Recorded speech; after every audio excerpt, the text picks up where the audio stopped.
ನಮಸ್ತೆ ಕರುನಾಡು. ನಮ್ಮನೇಲಿ ಮಾಡಿದ್ದು ಮಾವಿನಕಾಯಿ ಉಪ್ಪಿನಕಾಯಿ. ಯಾಕಂದರೆ ಇವಾಗ ಮಾವಿನಕಾಯಿ ಸೀಸನ್ ಅಲ್ವಾ, ಅದಕ್ಕೆ ನಮ್ಮಮ್ಮ ತುಂಬ ಚೆನ್ನಾಗಿ ಮಾಡಿತ್ತು ಅಂತ ಹೇಳ್ಬಿಟ್ಟು ಹಿಂಗೆ ಅದಾದಮೇಲೆ ನಮ್ಮಮ್ಮ ನನಗೆ ಅಂತ ತಿಂಡಿ ಮಾಡಿದರು, ದೋಸೆ ಮಾಡಿದರು, ಸೂಪರ್.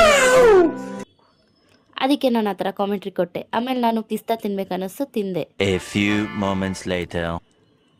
ಮತ್ತೆ ನನಗೆ ಹನಿ ತಿನ್ನಬೇಕು ಅನ್ನಿಸ್ತು, ಅದು ತಿಂದೆ.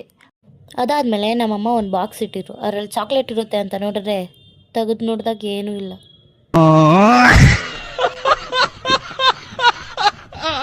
ಅದಾದಮೇಲೆ ಯಾಕೋ ಮತ್ತೆ ಮತ್ತೆ ತಿನ್ಬೇಕನ್ನಿಸ್ತು, ಅದಕ್ಕೆ ನಮ್ಮಮ್ಮ ಐಸ್ ಕ್ರೀಮ್ ಇಷ್ಟೊಂದು ತಂದಿತ್ತು, ತಿಂದೆ. ಅದಾದ ನಂತರ ನಮ್ಮಪ್ಪ ಮನೆಗೆ ಸ್ವೀಟ್ಸ್ ತಂದಿದ್ರು, ಅದು ಮೈಸೂರಿಗೆ ಹೋಗಿದ್ರು ಅಂತ ತಂದಿದ್ರು, ಅದು ಚೆನ್ನಾಗಿ ತಿಂದೆ. ಯಾಕೋ ಗೊತ್ತಿಲ್ಲ, ಇವತ್ತೆಲ್ಲ ಪದೇ ಪದೇ ಜಾಸ್ತಿ ತಿನ್ನಬೇಕು ಅನ್ನಿಸ್ತಿತ್ತು. ನಾನು ತಿಂದಿದ್ದೋಸ್ಕರನೇ ನಮ್ಮ ಮನೆ ಹತ್ರ ಮಳೆ ಬಂದ್ಬಿಡೋದ.